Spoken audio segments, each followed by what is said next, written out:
देखो, Indian polity का mains का पेपर है ये। सामने आपके सामने बोर्ड पर लगा हुआ है, जनरल स्टडी इंडियन पॉलिटी। अब जैसा कि आप जानते हैं कि इंडियन पॉलिटी का जो सेक्शन है वो बीपीएससी मेंस के जीएस पेपर 2 का फर्स्ट सेक्शन होता है ये। ठीक है। अभी जो बीपीएससी ने नया पैटर्न दे रखा है उसके अकॉर्डिंग टोटल जो क्वेश्चन इसमें होंगे पहले की तरह ही इसमें भी 3 क्वेश्चन ही इस बार भी लिखना होगा, अभी भी लिखना होगा। 38 मार्क्स इंटू 3। लेकिन इसका जो फर्स्ट क्वेश्चन होगा वो कंपलसरी होगा, और फर्स्ट क्वेश्चन कंपलसरी होगा, उसमें कोई ऑप्शन नहीं होगा। 4 उसमें शॉर्ट नोट्स होंगे, फर्स्ट, सेकंड, थर्ड, फोर। और इसको 4 क्वेश्चन को अगर 38 को आप 4 से डिवाइड करेंगे तो 9.5 मार्क्स बनता है। तो 9.5 मार्क्स का एक क्वेश्चन होगा। ठीक है। अब यहाँ पे बीपीएससी ने जो आपको वो दे रखा है, जो आपको जैसे जो अभी आया है लेटेस्ट जो इन्फॉर्मेशन है उसके अकॉर्डिंग जो हर क्वेश्चन के लिए वो स्पेस देंगे, और स्पेस देंगे तो ये यहाँ पे जो शॉर्ट नोट्स आया था 38 मार्क्स के क्वेश्चन को में 4 क्वेश्चन होंगे, और तो 4 क्वेश्चन होंगे तो ऑटोमेटिकली 100 वर्ड्स के आसपास का एक क्वेश्चन बनता है। जो बड़ा क्वेश्चन होता है वो आपको 400 वर्ड, 350 टू 400 वर्ड एक्सपेक्ट किया जाता है कि आपसे लिखें। तो पुराने पैटर्न के अकॉर्डिंग अगर 8 क्वेश्चन लिखना है तो 8 इंटू 4 टोटल 3200 हुआ, और ये 3200 को आप करेंगे तो 3 घंटे में 180 मिनट में 3200 कहा जाता है कि बहुत कम नहीं है, ये भी मैक्सिमम बोला जाएगा वर्ड्स, जो कि 180 मिनट में 3 आवर्स में आप रिप्रोड्यूस कर सकते हैं। लेकिन फिर भी आप 350 टू 400 वर्ड, अदरवाइज वर्ड्स वहां लिखा नहीं रहता है कि दिया गया क्वेश्चन को कितने वर्ड में आपको लिखना है। लेकिन ऐसी परंपरा है, ऐसा माना जाता है कि आप 350 टू 400 वर्ड में लिखें। तो ऐसी स्थिति में जो फर्स्ट क्वेश्चन कंपलसरी होगा और उसके अंदर में 4 शॉर्ट नोट्स होंगे, तो ये 4 शॉर्ट नोट्स में से एक शॉर्ट नोट्स मेरा मानना है कि 9.5 मार्क्स का होगा, और उसके लिए जो आंसर होगा वो 100 वर्ड्स होंगे। 100 वर्ड्स में आपको उसको रिप्लाई करना होगा, और उसके लिए बीपीएससी जो आपको कॉपी देगा उस कॉपी में स्पेस दे देगा, माने इतना रीजनेबल स्पेस देगा जिसमें 100 वर्ड्स। और ये आपके लिए अच्छा है, क्योंकि कई बार क्या होगा कि शॉर्ट नोट्स में अगर स्पेस लिमिट नहीं होता तो क्या होता कि पहले क्वेश्चन में ही कई लोग अननेसेसरी घंटा भर टाइम, 1 घंटा के आसपास टाइम लगा देते, और उसके बाद जो, ठीक है, फिर 7 क्वेश्चन होता, और उस 7 में से फिर 4 नंबर जो क्वेश्चन है, 4th नंबर क्वेश्चन होगा सेक्शन बी का, जिसमें इकोनॉमी ज्योग्राफी है, वो फिर वो कंपलसरी है, फिर वहां पे 4 शॉर्ट नोट्स है। और सेक्शन सी होगा साइंस टेक्नोलॉजी वाला, फिर वहां पे, ठीक है, एक वहां पे कंपलसरी कंपोनेंट आ जाएगा। 4, 5, 6, 7वां नंबर क्वेश्चन होगा, फिर कंपलसरी आएगा, फिर वहां 4 शॉर्ट नोट्स होगा। तो सोचो कितना उलझाऊ था अगर एक आदमी के लिए अगर स्पेस नहीं देता तो। स्पेस देने से एक आपके सामने एक माइंड कहा जाए मेकअप हो जाएगा कि हमें इस शॉर्ट नोट्स का ये जो फर्स्ट है इसका रिप्लाई इतने में देना है। तो जब स्पेस लिमिट हो जाएगा तो आप कोशिश करेंगे कि आप टू द पॉइंट आंसर लिखें, आपका आंसर बिखरे नहीं। तो इस तरह से 3 जो शॉर्ट नोट्स है, जो टोटल करीब 12, 3 शॉर्ट नोट्स हुआ, question number 1, question number 4, question number 7 और क्वेश्चन नंबर 7, ये 3 जो शॉर्ट नोट्स हुए, टोटल 12 क्वेश्चन उसमें से है। और उस 12 क्वेश्चन को 1200 वर्ड में, 1200 वर्ड के बदले अगर 1000 वर्ड में ही हो जाए तो ज़्यादा अच्छा होगा। और उसके बाद फिर सेक्शन ए का 2 क्वेश्चन, उस 2 क्वेश्चन के साथ क्वेश्चन नंबर 2 और क्वेश्चन नंबर 3 जो पॉलिटिक है, उसके साथ एक अच्छी बात यह है कि वहाँ पे आपके पास ऑप्शन है, अथवा जिसको बोलते हैं और बोलते हैं, वहां पे ऑप्शन है 2 में से कोई एक। फिर क्वेश्चन नंबर 3 में भी 2 में से कोई एक आपको लिखना होगा। ठीक है। तो पॉलिटी का क्वेश्चन नंबर 1 जो होगा उसमें 4 शॉर्ट नोट्स होंगे, चारों के चारों लिखने होंगे। क्वेश्चन नंबर 2 होगा वो ऑप्शन के साथ होगा, क्वेश्चन नंबर 3 होगा वो भी ऑप्शन के साथ होगा। क्लियर है? तो ये आपके पास क्वेश्चन फॉर्मेट है, और 350 टू 400 वर्ड के बीच में लिखना होगा। 38 इंटू 3 टोटल ये मार्क्स बनता है। क्लियर है? ये टोटल मार्क्स का मतलब हुआ कि 3 इंटू 3 9 नंबर हुआ, 105, और इस तरीके से आप इसको जोड़ के देख लीजिए कितना, 114 उधर नंबर, शायद 38 इंटू 3 कितना होगा, हाँ 2, 114 नंबर के पॉलिटी के क्वेश्चन आपको आएंगे 300 का जो पेपर है उसमें से। अब यहाँ पे जो पॉलिटी का क्वेश्चन अगर मान लो आप लिखने जा रहे हैं, तो हर पॉलिटी के क्वेश्चन के लिए, चाहे वो यूपीएससी का हो चाहे बीपीएससी का हो, एक बात जो, चाहे वो शॉर्ट नोट्स हो चाहे वो बड़े क्वेश्चन हो, एक बात हमेशा ध्यान रखेंगे कि पॉलिटी के जो जो क्वेश्चन होता है उसका जो आंसर होता है, उस आंसर के एक कुछ मिनिमम एक रिक्वायरमेंट होती है जो उस क्वेश्चन में एग्जामिनर हमेशा खोजता है। ठीक है। और खोजने के क्रम में कि वो कौन सी बेसिक रिक्वायरमेंट है जो कि हर पॉलिटी के क्वेश्चन में कंपल्सरली होना चाहिए। अगर वो चीज उस क्वेश्चन में नहीं है तो इसका मतलब है कि आप कथा कहानी लिख रहे हैं और कथा कहानी पे मार्क्स नहीं दिया जाता है, वो आगे बढ़ा करके एक बार टिक मारेंगे, 17-18 नंबर दे करके और छोड़ देंगे। अगर आप चाहते हैं कि आपको 38 में 28 मार्क्स 9.5 में का है, उसमें 6-7 नंबर आपको मिले, माने मोर देन 60% मार्क्स आपको आपके आंसर में मिले, तो फिर आपको कुछ बेसिक 4 जो कंपोनेंट्स हैं वो कंपल्सरली होने चाहिए, तभी जाकर के पॉलिटी में आपको मार्क्स मिलता है। ये कौन कौन से 4 कंपोनेंट्स हैं जो हर आंसर में होने चाहिए, ठीक है? तो वो आप नोट कर लीजिए, ठीक है, पॉलिटी के क्वेश्चन के लिए। और उसमें जो फर्स्ट रिक्वायरमेंट होती है वो होता है रेफरेंस ऑफ आर्टिकल। जो कोई भी टॉपिक है वो टॉपिक कहाँ से उसका ओरिजिन है, कॉन्स्टिट्यूशन के किस पार्ट से उसका ओरिजिन होता है। हमने कौन सा किया, reference of article. Example example मान लीजिए जैसे कम्युनलिज्म को लेकर के क्वेश्चन आता है, सांप्रदायिकता को लेकर के या धार्मिक तनाव को लेकर के या कुछ इस तरह की बातें आती है, या कास्ट एंड पॉलिटिक्स को लेकर के, क्रिमिनलाइजेशन ऑफ पॉलिटिक्स को लेकर के, ठीक है, आपको क्वेश्चन आता है। तो यहाँ पे तो ये जो कम्युनलिज्म है या कास्ट एंड पॉलिटिक्स है, क्रिमिनलाइजेशन ऑफ पॉलिटिक्स है, तो इसका तो एक कॉन्स्टिट्यूशनल बेस तो है ना कि भाई इसमें आर्टिकल 25 से लेकर के 28 के बीच में, ठीक है, right to freedom of religious practices है, धार्मिक स्वतंत्रता का अधिकार है। तो वहीं से तो ओरिजिन शुरू होगा ना, हम मेरे कहने का मतलब यहीं पे था। अगर मान लो कास्ट एंड पॉलिटिक्स है तो हमेशा आप जानते हैं कि आर्टिकल 324 से लेकर के 329 के बीच में चुनाव चुनाव आयोग और चुनाव का प्रोविजन है। There is a provision of election commission and election system in India. भाई 324 से 329 के बीच में तो, और वहां पे क्या लिखा हुआ है, free fair and transparent election is the basic structure of Indian constitution. भाई भारत में डेमोक्रेसी का आधार क्या है, लोकतंत्र है। डेमोक्रेसी का आधार चुनाव है, और वो चुनाव अगर फ्री फेयर एंड ट्रांसपेरेंट नहीं होगा तो फिर तो लोकतंत्र ही फेल हो जाएगा। तो इलेक्शन से रिलेटेड कोई भी क्वेश्चन आता है, चाहे वो क्रिमिनलाइजेशन ऑफ पॉलिटिक्स हो, चाहे कास्ट एंड पॉलिटिक्स हो, तो उसका रेफरेंस कहां से शुरू होगा, भारत के संविधान के अनुच्छेद 324 से 329 के बीच में चुनाव आयोग एवं चुनाव का प्रावधान किया गया है। There is a provision of election and election commission in constitution in between article 324 to 329। मेरे कहने का मतलब ये था, पंचायत पे कोई क्वेश्चन आता है तो आप वहां पे निश्चित रूप से एक कॉन्स्टिट्यूशनल रेफरेंस आता है, आर्टिकल 40 का या आर्टिकल 243 का। आ रहा समझ में? तो ये हमेशा, और इसका फायदा ये होता है कि इस तरह से रेफरेंस लेके अगर कॉन्स्टिट्यूशन का रेफरेंस लेके शुरू करेंगे तो बिगिनिंग का जो चैलेंज होता है कि किस सेंटेंस से, किस बात से इस टॉपिक को शुरू करें, वो समस्या हल हो जाती है। आपके पास सीधे सीधे रहेगा, सीधे आर्टिकल इतने इतने इतने में, तो बिगिनिंग तो हो गया, शुरुआत तो हो गया। अब शुरुआत जब हो गया तो आगे आपको ज्यादा दिक्कत, क्वेश्चन के डिमांड को पूरा करने में आगे ज्यादा दिक्कत नहीं आएंगी।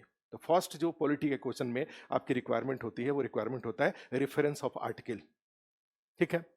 जो सेकेंड जो मोस्ट इंपॉर्टेंट रिक्वायरमेंट है किसी भी उसमें, वो होता है लीगल प्रोविजन। आप जानते हैं कि जो कॉन्स्टिट्यूशनल प्रोविजंस हैं उसको इंप्लीमेंट करने के लिए लेजिस्लेशन किया गया है, लीगल प्रोविजंस किए गए हैं। कॉन्स्टिट्यूशनल प्रोविजन के साथ साथ लीगल, जैसे जन प्रतिनिधित्व कानून है, रिप्रेजेंटेशन ऑफ पीपल्स एक्ट है ये भारत में जितना भी चुनाव होता है उसी के आधार पे होता है। तो जब आर्टिकल का हम रेफरेंस लेंगे, इलेक्शन से रिलेटेड कोई क्वेश्चन अगर आता है, ठीक है, तो हम सेकंड रेफरेंस वहां पे क्या होगा, ठीक है, जनप्रतिनिधित्व कानून के अनुसार भाई हमारे मान इस टॉपिक का क्या वहां पे बेस दिया हुआ है। क्लियर है? पंचायत का है तो बिहार पंचायती राज अधिनियम कानून होता है ना भाई, 2005 या 6 का पंचायती राज कानून है बिहार का, जिसमें विमेंस के लिए जो 50% रिजर्वेशन की बात की गई है। तो जो कॉन्स्टिट्यूशनल प्रोविजन है उसके साथ साथ क्या किया हुआ है, उसके साथ लीगल लेजिस्लेशन होता है। भाई जीएसटी का प्रोविजन अगर कॉन्स्टिट्यूशन में है, अलग अलग जगहों पे 246 में है, 279A में है, इस तरह के जगहों पे जीएसटी का प्रोविजन 269A में है, तो उसके साथ साथ तो लेजिस्लेशन भी है ना। आईजीएसटी का अलग कानून है, सीजीएसटी का अलग है, एसजीएसटी का अलग कानून है, सबका कानून भी होता है, ठीक है। तो उसका सेकंड पार्ट जो क्वेश्चन में खोजा जाएगा वो खोजा क्या जाएगा, उससे रिलेटेड कोई लेजिस्लेशन अगर है तो, ठीक है। और लेजिस्लेशन होता जैसे अभी ही जा रहे हैं तो एक आ रहा है ना कि कम्युनलिज्म के बेस पर कई कई सारे प्रोविजंस अगर किसी के धार्मिक भावना का वो करते हैं तो उठा के जेल में डाल दिया जाता है। अब उसके लिए आर्टिकल 28, 26 का रेफरेंस थोड़ी लिया जाता है। उसके बेस पर जो कानून है, उस कानून का अगर उल्लंघन करते हैं तो आपको उठा के जेल में डाल दिया जाता है। क्लियर है? तो इसमें जो दूसरा रेफरेंस होता है वो होता है लेजिस्लेशन का। कोई लीगल प्रोविजन अगर उसके उस टॉपिक से रिलेटेड है तो उसका मेंशन करेंगे। जो थर्ड जो पॉइंट है, ठीक है, पॉलिटी के आंसर में जो आपसे खोजा जाता है वो होता है जो सुप्रीम कोर्ट या हाई कोर्ट का कोई रेफरेंस उस टॉपिक से related. Judicial interpretation, third point. किसी पॉलिटी के आंसर में जो तीसरा जो इशू होगा वो क्या होगा? Judicial interpretation. और जुडिशियल इंटरप्रिटेशन में जैसे अभी ही आया ये कम्युनलिज्म वाला टॉपिक ही ले लें तो उसमें हेट स्पीच को लेकर के उन्होंने अभी जो जा रहे हैं तो देखेंगे आर्टिकल जो सेक्शन 377 है उसको लेकर के 4-5 दिन से बहस चल रहा है सुप्रीम कोर्ट में। ठीक है, उसी तरह से जाएंगे तो भाई पंचायती राज को लेकर के बिहार में लिकर बैन है तो लिकर बैन को लेकर के अभी सुप्रीम कोर्ट का ऑब्जर्वेशन आया कि भाई आप 2016 से इस कानून को लगा रखे हैं तो क्या आपके पास, ठीक है, क्या आपके पास या आपने सर्वे कुछ कर रखा है कि जब कानून लागू किया गया तो उसके क्या इंपैक्ट रहे? आपको सर्वे करना चाहिए ना भाई कि इससे कितने जो लिकर है उसका कंजम्पशन कितना कम हुआ है या कितना या बढ़ गया है। आप सर्वे करेंगे तो उससे पता चल जाएगा कि अगर बढ़ गया है तो इसका मतलब आपका कानून फेल है। आपका इसका जो जुडिशरी पर क्या इंपैक्ट पड़ा है इसका सर्वे करना चाहिए। आपका पुलिस एडमिनिस्ट्रेशन पे क्या इंपैक्ट पड़ा है, लोगों के मोरल पर क्या इंपैक्ट पड़ा है, ठीक है, ये सबका आपको सर्वे होना चाहिए। उस तरह से सेंटर स्टेट रिलेशन है और सेंटर स्टेट रिलेशन में जाएंगे तो उसमें सुप्रीम कोर्ट का ऑब्जर्वेशन पड़ा हुआ है। अभी मान लीजिए जो महाराष्ट्र वाला केस है तो महाराष्ट्र वाले केस में ही सुप्रीम कोर्ट का ऑब्जर्वेशन चल रहा है। इसी में जाएंगे तो कई सारे कास्ट एंड पॉलिटिक्स को लेकर के कई बार है, क्रिमिनलाइजेशन ऑफ पॉलिटिक्स को लेकर के सुप्रीम कोर्ट का ऑब्जर्वेशन पड़ा हुआ है। जो एसआर बम्बई मामला है तो उसमें आर्टिकल 356 मान लो यूज को लेकर के है तो उसमें सुप्रीम कोर्ट का ऑब्जर्वेशन पड़ा हुआ है और ये सुप्रीम कोर्ट का ही तो ऑब्जर्वेशन है जिस कारण से 356 का यूज रुक गया है। नहीं तो जो अपोजिशन की पार्टी की सरकार थी 356 तो बड़े फ्रिक्वेंटली यूज होता था। क्यों भाई? एडमिनिस्ट्रेटिव डिसीजन से कर लिया उसका करके अब उसके बाद पता चला कि जब मर्जी तब जा करके उसको जो आपका लोकसभा राज्यसभा में जाकर के उसको वेरीफाई कराते थे। अभी के डेट में क्या हुआ कि 356 का इंप्लीमेंटेशन तभी वैलिड माना जाएगा जब लोकसभा राज्यसभा उसको उसको उसको वहां से उसको जस्टिफाई वहां से उसको पास कर दिया जाएगा उस गवर्नमेंट के डिसीजन को। और यहाँ पे सेंट्रल गवर्नमेंट के साथ दिक्कत किस बात का था कि भाई लोकसभा में तो हमारा बहुमत है, मेजोरिटी है, राज्यसभा में हमारा मेजोरिटी नहीं है। अब राज्यसभा में मेजोरिटी नहीं है तो 356 लगा करके अगर आप आएंगे तो फिर उसको तो पास ही नहीं हो पाएगा। पास नहीं हो पाएगा तो जो सिचुएशन है वही मेंटेन रह जाएगा। तब तो 356 का तो ये एसआर बम्बई मामला है या जैसे इलेक्शन रिफॉर्म को लेकर के कोई चीज होता है कि फ्लोर ऑफ द हाउस, ठीक है, जो गवर्नर है उनका घर नहीं होना चाहिए, फ्लोर ऑफ द हाउस। तो थर्ड पॉइंट इसमें क्या आता है कि आप ढूंढिए कि उस टॉपिक से रिलेटेड कोई जुडिशियल ऑब्जर्वेशन है क्या या जुडिशियल इंटरप्रिटेशन है। तो ये तीसरा पॉइंट हुआ जो पॉलिटी में जरूर आपसे खोजा जाएगा, ठीक है। और फिर चौथा आता है, फोर्थ आ जाता है फिर कोई और ह्यूमन राइट्स कमीशन है उसका कोई अगर फाइंडिंग्स है या ओवरऑल कहा जाए कि कोई और इस तरह के इंस्टीट्यूशंस हैं या मीडिया हाउसेज वगैरह हैं, इनका भी एक प्रेशर होता है, ये भी पिलर्स माने जाते हैं कॉन्स्टिट्यूशन के। तो उसमें आता है अकॉर्डिंग टू, जैसे ह्यूमन राइट्स कमीशन हुआ, एनजीटी का कोई ऑब्जर्वेशन अगर है, एक एक करके आप देखना शुरू करिए। सेंटर स्टेट रिलेशन से लेकर प्रीएम्बल से लेकर के या फिर बाद में जाते हैं जो स्टेट फॉर्मेशन है उसको लेकर के या फिर जो आर्टिकल 14 को लेकर के, रिजर्वेशन को लेकर के, 15-16 को लेकर के। मान लो रिजर्वेशन पर ही क्वेश्चन आता है तो इस रिजर्वेशन पे क्वेश्चन में आप चारों पॉइंट को बड़े आराम से इसमें लिख सकते हैं। भाई आर्टिकल 15-16 में जो इकोनॉमिक रिजर्वेशन और सोशल रिजर्वेशन की बात है। आप 243 जा रहे तो उसमें पंचायती राज में रिजर्वेशन की बात है। आप आर्टिकल 332 है, 332 में जाते हैं तो उसमें आपका जो SC ST के लिए रिजर्वेशन है उसकी पॉलिटिकल रिजर्वेशन। तो भाई इकोनॉमिक रिजर्वेशन है, सोशल रिजर्वेशन है, पॉलिटिकल रिजर्वेशन है, तो रेफरेंस आ गया ना कॉन्स्टिट्यूशन का। क्लियर है? और उसके आधार पर रिजर्वेशन को लेकर के बाद में जो भी लेजिस्लेशन हुआ, फिर इंदिरा साहनी मामला है, सुप्रीम कोर्ट का ऑब्जर्वेशन 50% से ज्यादा नहीं हो सकता है, ठीक है। और उसके बाद आता है एक पब्लिक ओपिनियन होता है। तो ये 4 कंपोनेंट्स हर पॉलिटी के क्वेश्चन में आपसे एक्सपेक्ट किया जाएगा, आप उसको लिखिए। शॉर्ट नोट्स के जमाने में इसका रोल और ज्यादा बढ़ गया है।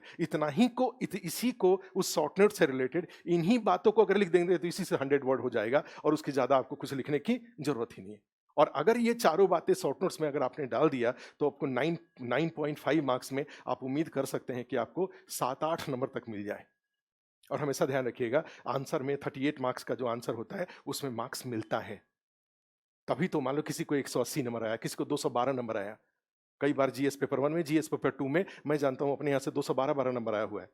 तो किसी को 212 नंबर आया हुआ है तो सारे के 212 डिवाइडेड बाई 8 नहीं होगा ना।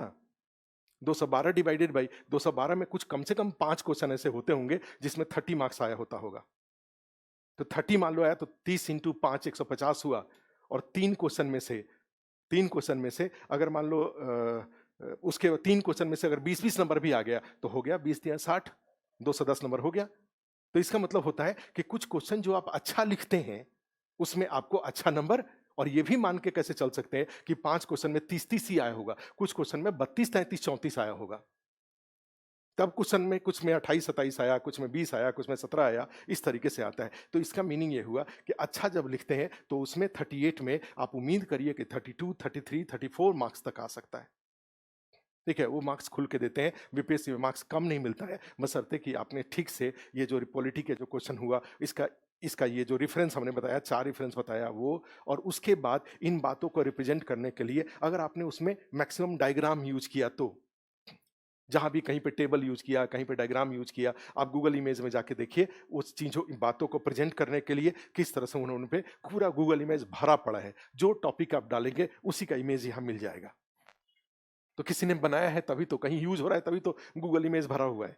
तो आप भी अपने आंसर में जहां भी टॉपिक की जरूरत पड़ती है वहां पे आप, चूंकि अभी बीपीएससी में जो कुछ भी हो रहा है तो वो स्क्रीन पर कॉपी चेक कर रहे हैं, तो स्क्रीन पे कॉपी चेक कर रहे हैं, तो वो जितना ज्यादा विजिबिलिटी होगी, जितना आराम से बैठे हुए हैं सवेरे से शाम तक कॉपी जांच रहे हैं, आपका क्वेश्चन 8 क्वेश्चन है आपका, वो आगे स्क्रीन पर आते जा रहा है, तो जितना ज्यादा आप उसमें वर्ड्स फेंक डाले रहेंगे, आज की डेट में टाइम कम है लोगों के पास, तो टाइम जब कम है तो वर्ड्स की संख्या कम होनी चाहिए, आपका जो जो आप बोलना चाहते हैं वो ऑटोमेटिकली विजिबल होना चाहिए, खुद ही दिखना चाहिए। और खुद दिखने के लिए सबसे अच्छा तरीका होता है कि जहां जहां डायग्राम यूज हो सकता है आप मैक्सिमम डायग्राम यूज करिए। क्लियर है? तो ये कुछ बेसिक रिक्वायरमेंट पॉलिटी के क्वेश्चन की होती हैं जो कि आपको रेफर करना चाहिए।